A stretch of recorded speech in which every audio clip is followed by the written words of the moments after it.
In today's video, I'm going to show you how I edit dramatic looking black and white photos in Lightroom on the iPad.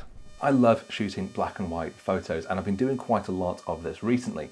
And I picked up a few tips that I really wanted to share. First of all, I am shooting in my brother's house at the moment, so excuse the fact that I've got quite a rough and ready setup, but hopefully you'll still get the point. Now, first off, I think I get my best black and white results when I actually shoot intending to take black and white photos. Because you start to look for different things in the scene, most notably areas of high contrast. So as an example, this first shot here of my friend in the taxi, we've got this great high contrast light coming in with that sunlight from the side, but we've got the shadowy interior of the taxi. But when I am shooting for black and white, the first thing I will do is set my camera profile to show black and white.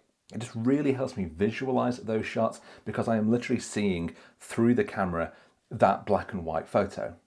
So I can see how that interplay of light and shadow is really going to happen rather than just trying to imagine it in color.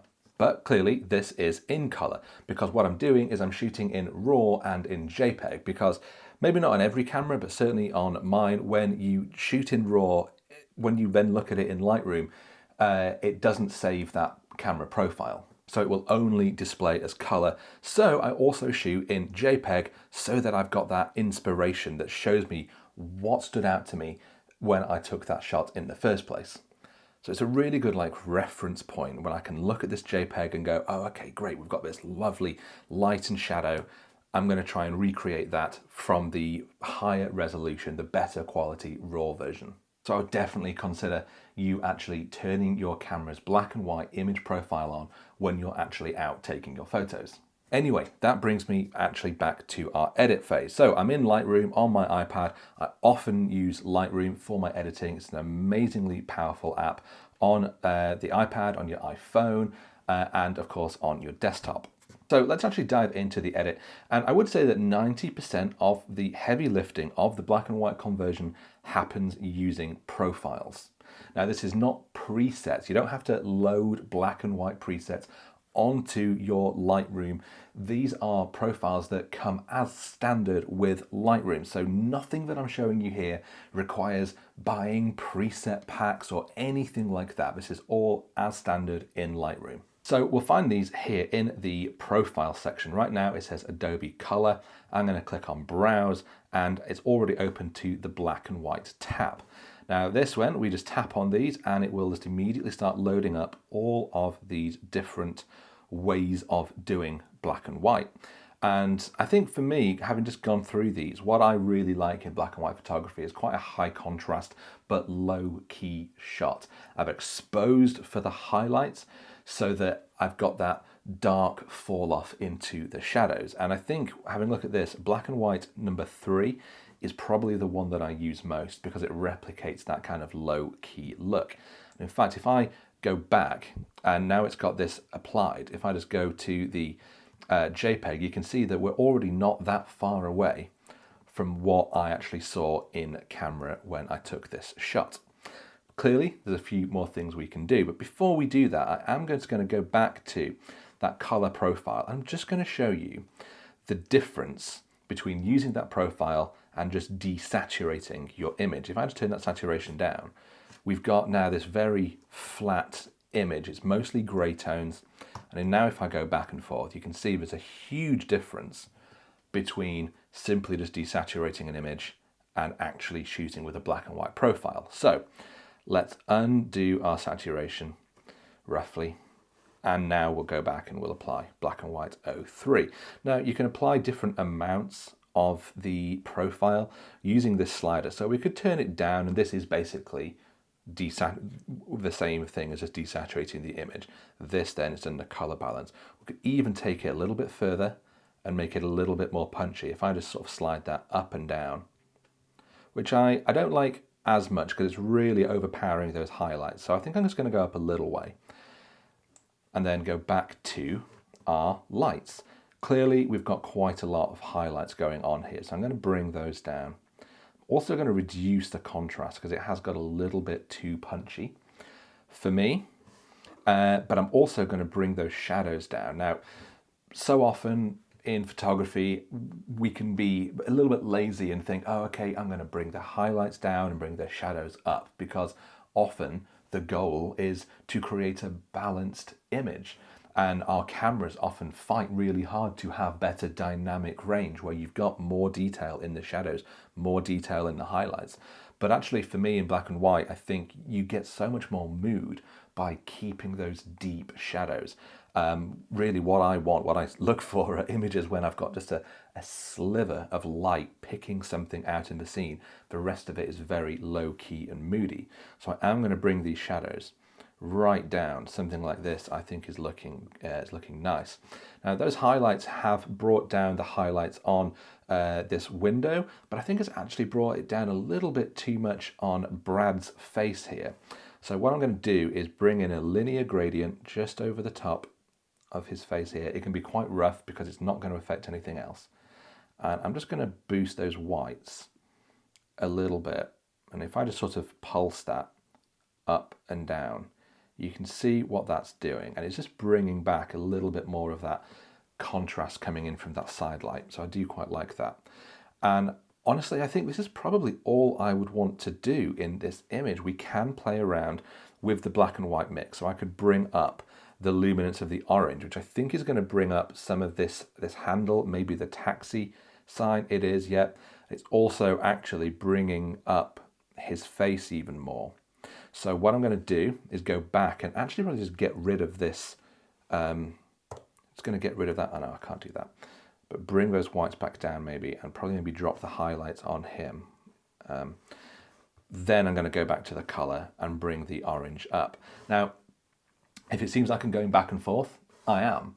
That's always how I work in Lightroom. You adjust one and it changes something else, you go back. I will often go round in circles several times, adjusting, readjusting, until I've kind of got to a place where I'm happy. And you know what, actually this, for me, is looking pretty good. I don't think there's anything more I'd want to do. If we now look at the JPEG and back, in all honesty, I prefer the JPEG. And with quite a lot of the black and white images I've been doing recently, the JPEGs look amazing. I've shot this on my Sony RX1R. It's a really, really nice, it's a compact camera, it's full frame, it takes stunning images.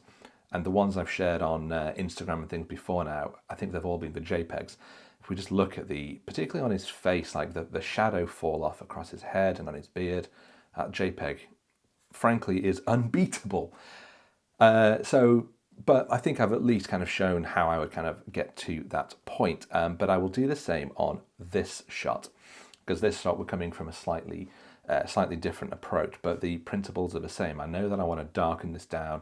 We want to do that black and white conversion. So I could start from scratch by going into our profiles, but I think what I will actually do is just Command C, or you could go to the little dots up here and go copy settings. I will just select all, apply. I'll come over here and I will at least see what it looks like just to paste these settings. And actually, yeah, it's taken us most of the way. In this instance, it's still quite overblown. It's very bright. So I'm going to bring that exposure down by quite a lot, something like this. I'm going to bring in a crop because our main subject is this guy in the Napoleon uniform. I think it's a Napoleon uniform. And I want to kind of straighten it up a little bit and just bring this in so he's kind of more in the right thirds of the frame. I might open it up just a little bit more. I think it's a little bit too much. He is a little bit dark, so I'm going to again use masking, but I am going to, well, I'm going to do two things. First of all, I'm going to try the select subject. It's selected quite a few subjects. That's a shame. So I'm actually going to undo that. I'm not going to use that at all. Instead, I'm going to do it the old-fashioned way with a brush, size, a little bit smaller, feather, I'm going to turn down slightly. And first of all, I'm just going to paint over his face for the most part, and then a little bit down his body. It's not applying 100% here, so I am kind of building up the effect more and more by going over it. But basically, I'm going to then, let's just turn off the mask so we can see, bring up that exposure, bring up those whites, maybe a little bit extra contrast, and maybe just a little bit of texture, just because I'm not sure it was 100% sharp, and that might just help him stand out from that background a little bit more. So if you press done now, you can see the difference. We've gone from this quite overexposed shot in color. Suddenly we brought this in, we've darkened it down, but just by bringing in that brush, we've really kind of brought him out of the scene a bit more. I'm going to do another brush. In fact, I'm going to do a little linear gradient, but a small one. It can be a little fiddly. Sometimes you can zoom in, really fill the frame. So now we can do that. Something like this. I'm going to zoom in, and again, I'm just going to bring up the highlights quite a long way and bring down the shadows on the other side and maybe increase that contrast. Because what I'm really trying to do is emphasize the fact that we've got light coming in, lighting his face on one side, shadow on the other. I'm not trying to eliminate shadows, I'm trying to emphasize shadows, because that is where you're going to get your contrast. That's where you're going to really bring out the form of people's features. And I'm really pleased with how this looks. I think this is pretty accurate. I don't have the JPEG version on here for whatever reason, but I'm pretty happy with how this is looking. I've done similar with other ones. I think if I just copy and then go over to this man who I saw again, what attracted me to this shot in the black and white version was the fact that this sunlight is coming in, it's lighting him up because of his light colored clothing, but he's standing against this much darker background. So as a result, we get this great looking contrast. So I'm going to just paste those settings. It's pasted the crop to, which is a shame, but that's fine. I'm going to straighten this up a little bit, make sure that he is centered in the frame. I'm going to bring up a crop just like this. And I think, to be honest, I really like this. I don't think there's much more I would want to do. I might bring up the whites just a little bit to help bring some of that exposure back on him. But there we go. That's how quick an edit can be when you are just duplicating your settings. The last one I want to show, this was the JPEG. And this is just when I was sitting with my friend Richie in the pub, and I was trying to take some like more creative shots with these like shafts of light coming in, lighting up his watch. I don't actually think it's particularly sharp. It's not. I was using a slower shutter speed. That's a shame, but never mind. You see the idea. It's a little bit more experimental, because actually the shot I've done, as you can see in color, when we've got this sort of pink cast, so that I was literally just holding my fingers over the lens, sort of artificially creating this effect of just this moody shaft of light falling across his wrist with the watch. Maybe it's a little bit overdone. I do quite like it, but I'll give that a go in pasting those same settings. This time it hasn't worked, so I'm going to undo, no, not that, undo, paste settings. We'll go to our profiles, we'll have a look through. Again, it's probably going to be black and white 3 that I go with. 4 actually looks okay, a little bit too bright. So we're going to do that, lower the exposure, and I'm going to ramp up this contrast. Bring down those shadows and maybe bring up those whites a little bit more. And just in what, 20 seconds, 30 seconds, I've taken this to a place where I'm actually pretty happy with that. Maybe it is, it's reasonably sharp. I wouldn't do that commercially, but I think it looks okay. But you can see just how easy it is to create a really dramatic black and white image in Lightroom on the iPad. It's super quick using those profiles. They're baked into Lightroom, so everyone watching this who uses Lightroom, you already have these profiles at your fingertips. We've not downloaded presets. We've not gone to any of the ones that I would normally use. Some of them can look great. Black and white one here looks lovely. And if you wanted to give your image that kind of nice sort of filmic fade, that's easy to do. We go into curves. We put in a point here. We put in a point here. We grab the one in the bottom left, the black point, and we just lift it. And as we do, you can see how it gives it that faded look where the black levels don't quite hit pure black. They hit more of a grey tone. You get that nice sort of filmic look. Very easy to do. So you don't need to use profiles. Editing in black and white on in Lightroom is super simple. But that brings me to an end of today's video. Again, apologies that it's a little bit more rough and ready. I am not at home, as you can see, but I am out in London shooting black and white at the moment. So actually This is totally relevant to all of the photos that I'm currently taking, and I thought it might be interesting to see how I go about doing this. As I mentioned, if you are shooting black and white yourself when you're going out wanting to take these kinds of photos, do experiment with using your camera in its black and white mode. It will have one somewhere in the settings, and if you're shooting in RAW, you can always undo that.